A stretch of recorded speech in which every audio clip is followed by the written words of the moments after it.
Bienvenue à votre émission Coffre aux idées. Nous continuons nos études sur l'héritage de nos pionniers au niveau de l'Église adventiste du 7e jour. Et aujourd'hui, nous allons découvrir, je dirais, une des doctrines qui fait partie de la base de l'Église adventiste du 7e jour, le sabbat. Comment nos pionniers ont abordé cette notion du sabbat? Est-ce que ce fut une chose facile, difficile? Nous allons discuter avec Carole et Evie nous fera la prière.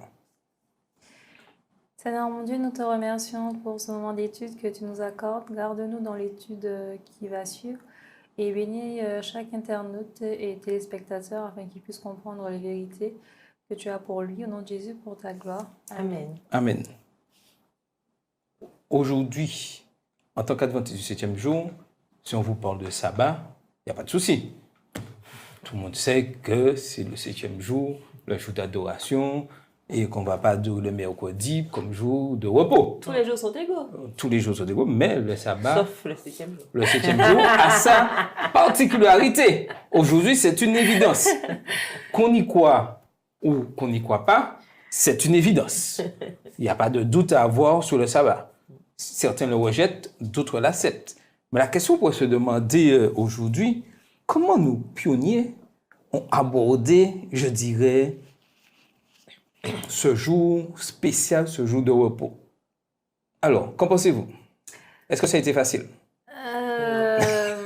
Au début, nos pionniers n'observaient pas le sabbat. La vérité du sabbat est arrivée après. Oui, ils observaient le dimanche, puisque c'était communément admis que le jour de repos, c'était le dimanche, parce que bon, c'était la transmission de l'Église catholique d'alors.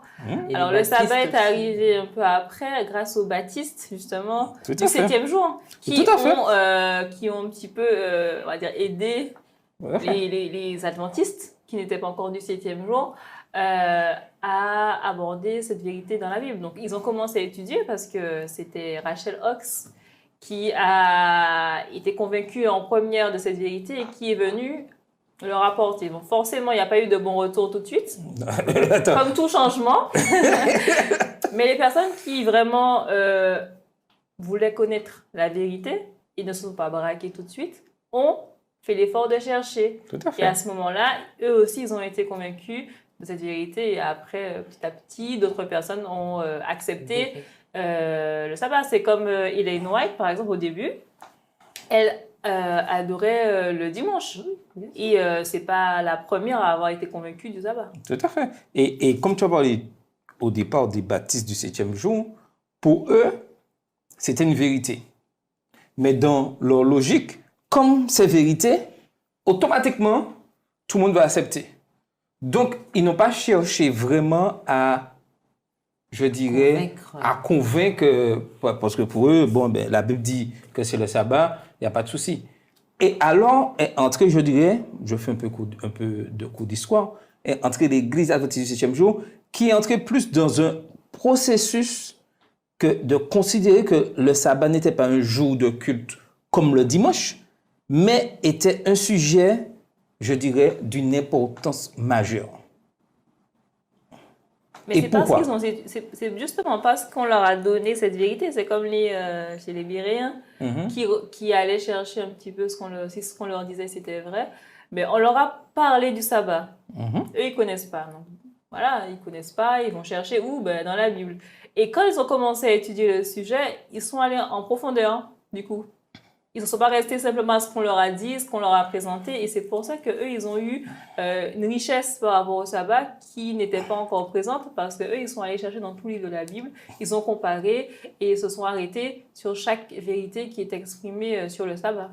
Et effectivement, mais aussi, il faut savoir que le sabbat, à l'époque, en tout cas au niveau des baptistes, c'était une vérité comme une autre. C'est-à-dire que pour eux, les gens vont lire la Bible, ils vont étudier tranquillement et au fur et à mesure, les gens vont adhérer tout simplement. En fait, on ne considérait pas le sabbat comme étant une vérité majeure dans la notion d'adoration. Tout à fait. Et donc, on revient à Apocalypse 14, craignez Dieu, donnez-lui gloire, car l'heure de son jugement est venue.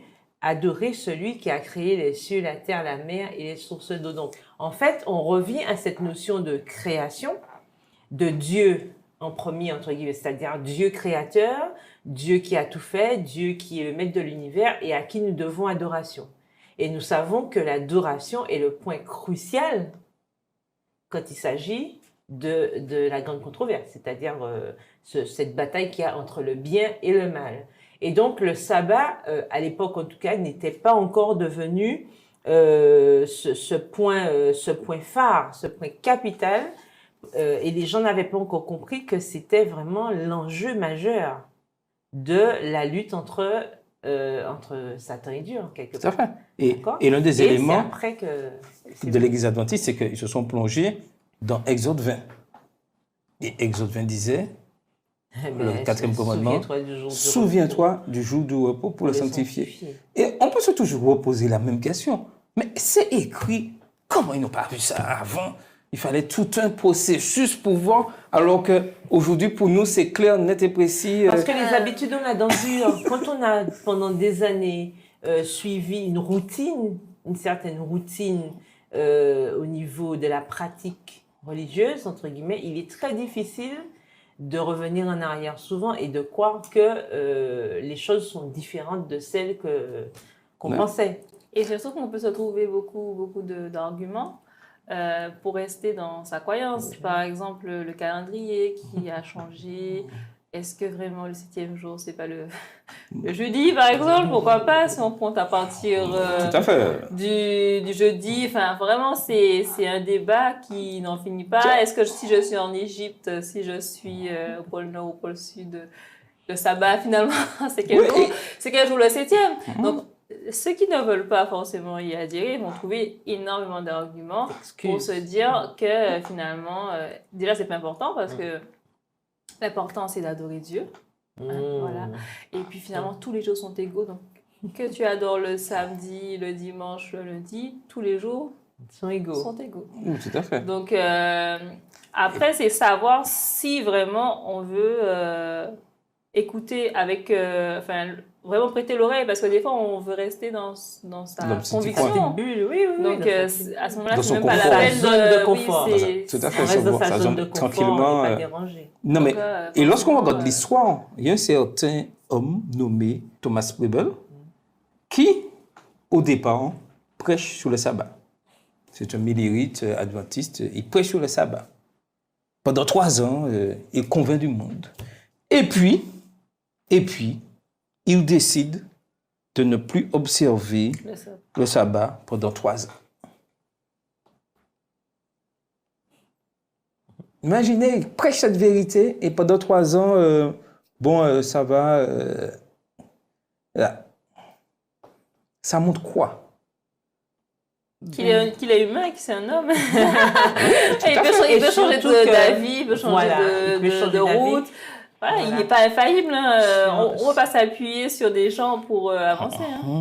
Si on ne reste pas accroché à Dieu, ça montre justement comment notre relation avec Dieu doit être constante, parce que notre ennemi, il ne dort pas. Il a vite fait de renverser tout ça et de nous faire changer de cap si nous ne faisons pas attention. Et ça montre qu'aussi, en fait, si moi j'ai cru au sabbat parce que Thomas Prebble m'a dit que finalement c'était vrai, le jour où il va dire que c'est faux, je vais plus observer ça. Par contre, si moi j'ai pris le temps d'être sûr et d'être convaincu que vraiment c'est le sabbat, que c'est Dieu qui finalement, c'est comme la femme samaritaine qui elle racontait aux Samaritains que finalement c'est le Messie. Il lui dit, mais c'est pas parce qu'on t'a... Oui, c'est pas parce que tu nous as dit ça qu'on croit. Finalement, on l'a vu, on sait, on a vécu. Et c'est pareil, c'est pour toutes les croyances qu'on a. Il faut qu'on l'expérimente, que ce soit notre croyance. Parce que si on se base sur le pasteur, le jour où il ne sera plus pasteur, que ce soit bien ou mal. Et on a des exemples en ce temps-là. On a des ados à Paris Hill où des ados ont décidé d'observer le sabbat avant leurs parents, parce qu'ils ont compris cette vérité. Donc, c'est important aujourd'hui de savoir, est-ce que nous sommes vraiment convaincus de l'observation de ce jour spécial que Dieu a mis à part pour chacun d'entre nous? Et comme tu le disais, Hélène et James White, au départ, n'ont pas observé. C'est après avoir lu les brochures de Joseph Bates, cet homme qui était vraiment convaincu et que Dieu a utilisé dans vraiment la proclamation du sabbat. Parce que Joseph Bates a fait du sabbat vraiment son cheval de bataille. Mais aujourd'hui, en tant qu'adventiste du 7e jour, que représente vraiment le sabbat pour nous? Lorsqu'on regarde nos pionniers se sont basés sur Ésaïe 58. Et nous allons prendre le temps de lire Ésaïe 58. Nous allons le diviser en 3 sections. Et Vive va lire les versets 1 à 5. Je vais lire les versets 6 à 10 et Carole va lire les versets 11 à 14. Pour vraiment comprendre comment nos pionniers en ce temps-là, Joseph Bates et les autres, se sont plongés dans Ésaïe 58 pour comprendre que représente vraiment l'observation du sabbat. Donc, Evie va commencer à nous lire les versets 1 à 5. Ésaïe 58, verset 1. Crie à plein gosier, ne te retiens pas. Élève ta voix comme une trompette et annonce à mon peuple ses iniquités, à la maison de Jacob ses péchés. Tous les jours, ils me cherchent, ils veulent connaître mes voies. Comme une nation qui aurait pratiqué la justice et n'aurait pas abandonné la loi de son Dieu. Ils me demandent des arrêts de justice. Ils désirent l'approche de Dieu. Que nous sert-il de jeûner si tu ne le vois pas, de mortifier notre âme si tu n'y as point garde? Voici le jour de votre jeûne. Vous vous livrez à vos penchants et vous traitez durement tous vos mercenaires. Voici, vous jeûnez pour disputer et vous querellez, pour frapper méchamment du poing. Vous ne jeûnez pas comme le veut ce jour, pour que votre voix soit entendue en haut. Est-ce là le jeûne auquel je prends plaisir? Un jeûne, un jour où l'homme humilie son âme, courber la tête comme un jonc et se coucher dans le sac et la cendre, est-ce là ce que tu appelleras un jeûne, un jour agréable à l'Éternel? Verset 6. Voici le jeûne auquel je prends plaisir, détache les chaînes de la méchanceté, dénoue les liens de la servitude, renvoie libres les opprimés et que l'on rompe toute espèce de joug. Partage ton pain avec celui qui a faim et fais entrer dans ta maison les malheureux sans asile. Si tu vois un homme nu, couvre-le et ne te détourne pas de ton semblable. Alors ta lumière poindra comme l'aurore et ta guérison germera promptement. Ta justice marchera devant toi et la gloire de l'Éternel t'accompagnera. Alors tu appelleras et l'Éternel répondra.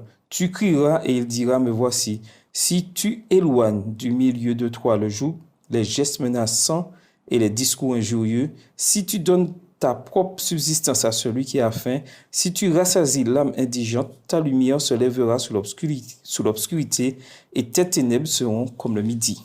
Verset 11. L'Éternel sera toujours ton guide. Il rassasiera ton âme dans les lieux arides et il redonnera de la vigueur à tes membres. Tu seras comme un jardin arrosé, comme une source dont les eaux ne tarissent pas. Les tiens rebâtiront sur d'anciennes ruines. Tu relèveras des fondements antiques. On t'appellera réparateur des brèches, celui qui restaure les chemins, qui rend le pays habitable. Si tu retiens ton pied pendant le sabbat pour ne pas faire ta volonté en mon Saint-Jour, si tu fais du sabbat tes délices pour sanctifier l'Éternel en le glorifiant, et si tu l'honores en ne faisant point tes voix, en ne te livrant pas à tes penchants et à de vains discours, alors tu mettras ton plaisir en l'Éternel, et je te ferai monter sur les hauteurs du pays, je te ferai jouir de l'héritage de Jacob, ton père. Car la bouche de l'Éternel a parlé. Amen. Amen. Là, on découvre vraiment le vrai sens de l'observation du sabbat. Alors, quel est le premier élément qui apparaît déjà à ce moment-là? Où on voit, et c'est là que Joseph Bates a compris, lorsqu'il commence Ésaïe 38, crie à plein gosier, ne te retiens pas, élève ta voix comme une trompette et annonce à mon peuple ses iniquités, à la maison de Jacob ses péchés.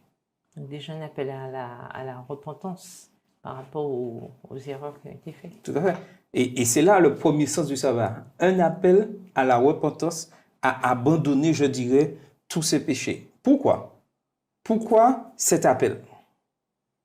Pourquoi c'est encore d'actualité pour nous aujourd'hui? On voit après que c'est un jour de libération, c'est un jour où finalement les chaînes sont retirées, que la liberté commence.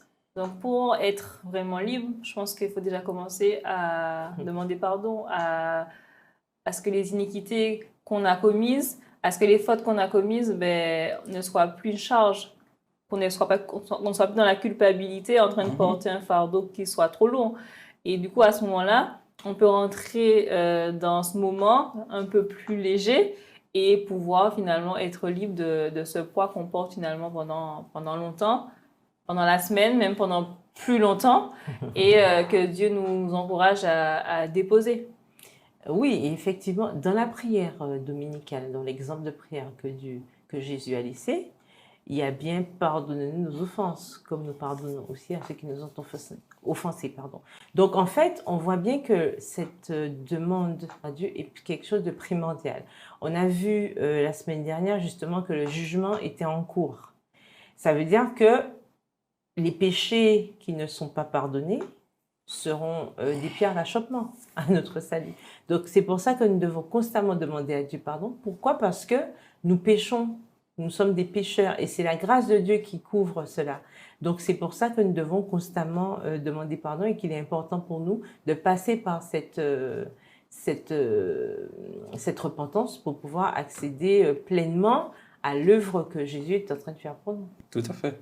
Et c'est là qu'on comprend que Dieu nous demande d'être authentique.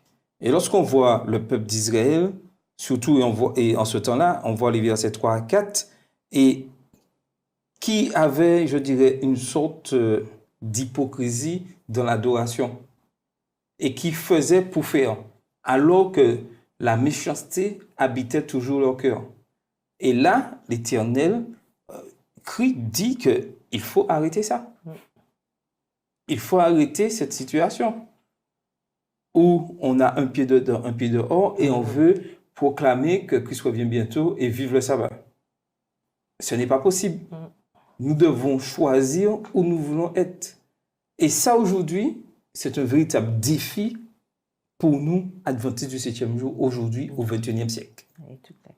Pouvoir être vrai dans tout ce que nous faisons. Oui, nous devons effectivement être ces personnes authentiques qu'on puisse reconnaître. Parce qu'aujourd'hui, on a l'impression que certains veulent faire comme... se fondre dans la masse, c'est-à-dire faire comme tout le monde. Il ne faut pas trop qu'on nous voit, il ne faut pas trop apparaître, il ne faut pas, sous couvert de peut-être, je ne sais pas, d'humilité, voilà. Non, justement, nous devons être des personnes campées, nous devons sortir du lot, justement. En tant que chrétiens adventistes du 7e jour, nous sommes là pour faire le buzz. Voilà, pour parler en langage moderne, on est là pour faire le buzz, c'est-à-dire faire le buzz dans le bon sens, inciter les gens à être curieux, à savoir mais pourquoi? Bon, il est jeune, il prend ces risques-là, voilà, il va pas en cours le samedi et pourtant il réussit ses examens, ou il va pas en cours le samedi, il a peut-être pas réussi, mais il ne se décourage pas parce qu'il sait que tout est entre les mains de Dieu. Bon, ça c'est pour prendre un exemple au niveau scolaire, mais il y a d'autres choses, même au niveau du travail. On doit sentir une différence entre nous et les autres. Et ça doit être quelque chose constant dans notre quotidien, se dire que nous ne sommes pas là pour ressembler aux autres. Nous sommes certes comme les autres, c'est-à-dire en apparence, nous sommes des humains, mais au niveau de nos valeurs, nous devons toujours mettre ces valeurs-là en avant. Et pour pouvoir mettre ces valeurs en avant, il faut qu'on puisse aimer Dieu plus que nous-mêmes. Ça, c'est d'une importance capitale parce que nous savons que notre ego, c'est notre pierre d'achoppement principale. Mais pour pouvoir prendre position, il faut être courageux. Mais il faut être convaincu aussi. Et courageux aussi. Parce que on peut être convaincu, mais pas courageux, parce qu'il y en a beaucoup mais la conviction appelle le courage. Pas forcément. On peut être convaincu de quelque chose et ne pas avoir le courage de nos opinions. Parce qu'aujourd'hui, c'est le politiquement correct qui prime. Oui. Si on ne dit pas comme tout le monde, on est tout de suite dans le viseur de tout le monde. Donc forcément, il faut du courage pour se mettre à dos, tout le monde. On est dans un groupe d'amis, un groupe de collègues, un groupe de camarades. Si on parle différemment, par exemple, selon nos convictions, forcément, on sera dans le viseur. Même en tant qu'adventiste, si on pense différemment, on est dans le viseur, même dans la communauté même adventiste. Donc, il faut, je pense, beaucoup de courage, et c'est peut-être ce qui nous manque, de nos convictions. Le courage d'affirmer, je suis comme ça et c'est comme ça. Tout à fait. Mais justement, je suis en train de me poser la question, si je suis convaincue de quelque chose, est-ce que justement ça n'appelle pas forcément le courage? Parce que si je suis convaincue, ça veut dire que je vais me retrouver toujours dans une situation où je devrais montrer ma conviction. D'accord? Et si je suis convaincue, est-ce que je ne vais pas forcément prendre une position? Tout à fait. C'est la question que je me pose. Est-ce que ça n'appelle pas forcément le courage? Et ça a été la clé, je dirais, de cette séparation entre nos pionniers qui étaient millérites, qui étaient baptistes, lorsqu'ils ont mis en place le mouvement adventiste. C'est qu'il fallait se séparer du 7e jour. Du 7e jour, car il fallait se séparer du passé, tout ce qu'ils avaient fait en tant que baptistes, tout ça, parce qu'ils découvraient cette vérité, pour montrer qu'il y a une différence. Aujourd'hui, la question qu'on pourrait se poser, en tant qu'adventiste du 7e jour, du 21e siècle, est-ce qu'il y a une différence entre les adventistes du 7e jour et les autres églises protestantes? Mais aujourd'hui, c'est le temps du compromis.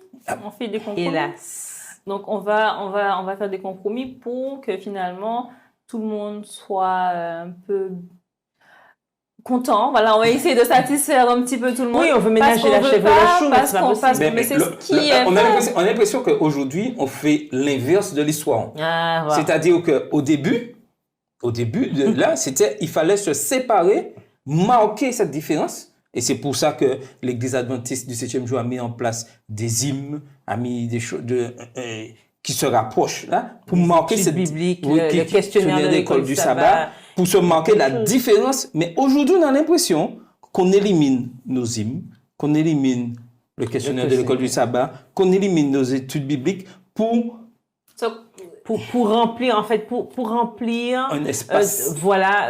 Parce que la nature de du vide, n'est-ce pas? Donc maintenant, on est plus dans cette osmose spirituelle. Voilà, tout le monde est beau, tout le monde est gentil, alors que non. Non, tout le monde n'est pas beau et tout le monde n'est pas gentil quand il s'agit de chrétienté. Les convictions, et il faut qu'on le sache. C'est à ce moment-là qu'on a un souci. Parce que si vraiment, aujourd'hui, tout le monde se lève pour dire « moi, je crois ça et c'est ma conviction », on a un problème. On a un problème. C'est parce que tout le monde n'est pas convaincu. Parce que quand on est convaincu, on agit. Parce que forcément, ça va créer des divisions, des schismes pas possibles. Et tout le monde a peur de cet éclat. Et pourtant, en fait, c'est ça. Il faut en arriver là. C'est pas qu'on n'a pas de conviction, c'est qu'on n'a pas le courage de nos convictions pour vraiment nous affirmer, nous dire... Aujourd'hui, ben non, c'est comme ça et je préfère être mise à part ou finalement ne pas avoir tel ou tel avantage et avoir la possibilité d'être en accord avec mes convictions. Et remarquez bien, la prophétie dit que Satan s'en alla faire la guerre à la femme et au reste de sa postérité, à ceux qui sont restés fidèles au commandement de Dieu. Alors, aujourd'hui, est-ce que nous sommes prêts, sachant que le sabbat, c'est la vérité, sommes-nous prêts à être, entre guillemets, maltraités à cause de notre conviction du sabbat, ou préférons-nous faire un compromis d'adoration et de dire, je suis tranquille. Mais sachant que la prophétie ne se trompe jamais, qu'on le veuille ou pas, il y aura un choix à faire. Oui, il y aura un schisme. Il y aura un choix à faire. Et aujourd'hui, certains pensent que le compromis, c'est la solution. Désolé, comme nous prenions, il faudra se séparer des autres, séparer de tous ceux qui refusent d'entrer dans ce cheminement du sabbat, afin de pouvoir obtenir, je dirais, cette espérance.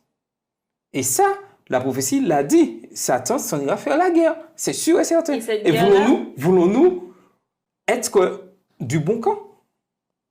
Mais la guerre, justement, c'est une guerre d'idées, parce que c'est parce qu'en fait, finalement, il y a une confusion, on ne sait plus trop. D'ailleurs, c'est relatif. Mais dû à quoi? Non, mais c'est que finalement... Dieu a-t-il réellement dit? Ça revient. Même dans l'Église, on ne sait plus trop qu'est-ce qu'il faut dire ou pas, ou qu'est-ce qu'il faut croire ou pas.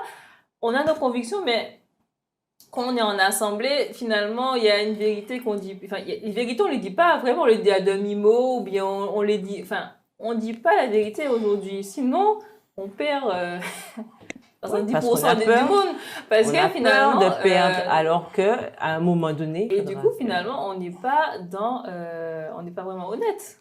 Voilà. Tout à fait. Parce qu'il faut se dire que c'est une notion, la notion de reste, en fait, n'est pas encore vraiment acquise. Et ça, c'est un véritable problème, le reste. Un reste, en général, c'est pas des millions. Enfin, je veux dire, ce sera un reste. Donc, si on a peur, justement, de la réalisation des prophéties, là aussi, on aura un problème. Parce qu'on veut en même temps, on est dans les prophéties, ah ouais, là, on étudie. Mais lorsque les prophéties se réalisent, on fait marche arrière. On a peur, on essaie de chercher des solutions, des subterfuges, etc. Alors que la prophétie, elle est là, elle est en train de se réaliser. C'est gros comme une montagne, mais on a peur de réaliser que cette prophétie-là, ça va mener à ça. Il y a des gens qui vont quitter l'Église. Ça va arriver. C'est pas quelque chose d'inventé. Il y a des gens qui ne seront pas sauvés. C'est une réalité. C'est pas la peine de se cacher et de se dire oui, comme disait le chant, on ira tous au paradis. C'est faux. On n'ira pas tous au paradis. Donc, il faut qu'on comprenne que aujourd'hui, ce courage dont tu parles, oui, il faut l'avoir. Pourquoi? Parce que de toutes les manières, qu'on le veuille ou pas, ça arrivera. La Bible nous dit bien, de deux hommes qui seront dans un champ, l'un sera pris, l'autre laissé. Deux couchés dans la même nuit, l'un sera pris, l'autre laissé, etc. Donc, nous devons tout faire aujourd'hui, demander à Dieu de nous aider à justement rester ancrés dans sa parole, pour faire partie de ce reste. Parce que tout repose sur ça. Où est-ce que nous serons? Où est-ce que nous serons lorsque les choses vont commencer vraiment à se corser? Ils se corsent déjà, mais lorsque ce sera vraiment l'heure de la décision, où serai-je? Et ça, c'est une question cruciale à se poser. Parce que si on est dans la case compromis, on va avoir des difficultés. Parce qu'avec Dieu, il n'y a pas de compromis. Et d'ailleurs, dès le départ, il a montré. Tout à fait. Apocalypse 12 nous le rappelle. Il y eut guerre dans le ciel. Le mot, il est clair. D'accord? Satan et ses anges combattirent Michel et ses anges, et Michel fut vainqueur. C'est-à-dire que Dieu, il a gagné. Et lorsque Dieu a gagné, est-ce qu'il a laissé les anges déchus et puis son ennemi en train de traîner là tranquillement dans le ciel? Non, il fut précipité de la terre. Donc, la séparation est quelque chose d'obligatoire. Maintenant, oui, certes, nous ne sommes pas ceux qui faisons les séparations. Non, on ne fait pas ça, d'accord?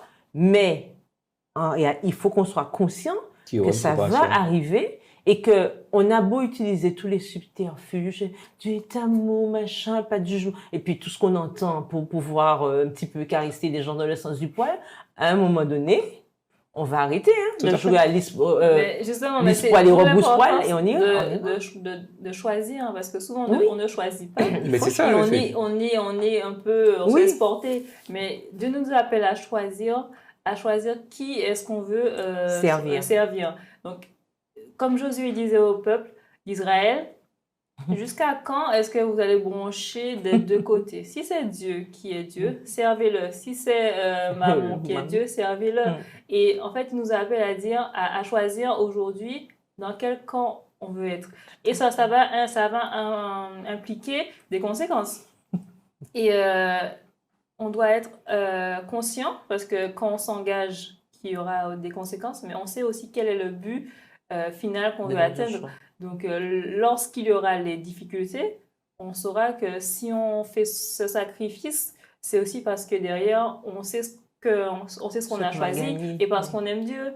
Et même dans le psaume, Dieu dit mettez-moi à part mes serviteurs qui ont fait alliance avec moi par le sacrifice. Donc, chaque jour, on aura forcément, il ne faut pas se cacher, on aura des sacrifices à faire. Oui, parce qu'on se dit souvent que servir Dieu, c'est facile. Non.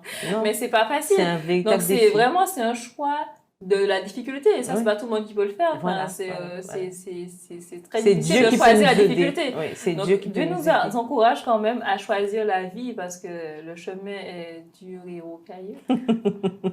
Mais c'est quand même le chemin. Tout à fait. Mais oui, parce que large est la porte qui mène à la perdition. Donc, cette semaine, nous comprenons l'importance du sabbat. La question pour chacun d'entre nous, allons-nous vraiment prendre la décision d'observer le sabbat comme Dieu nous le demande. C'était votre émission Coffre aux idées.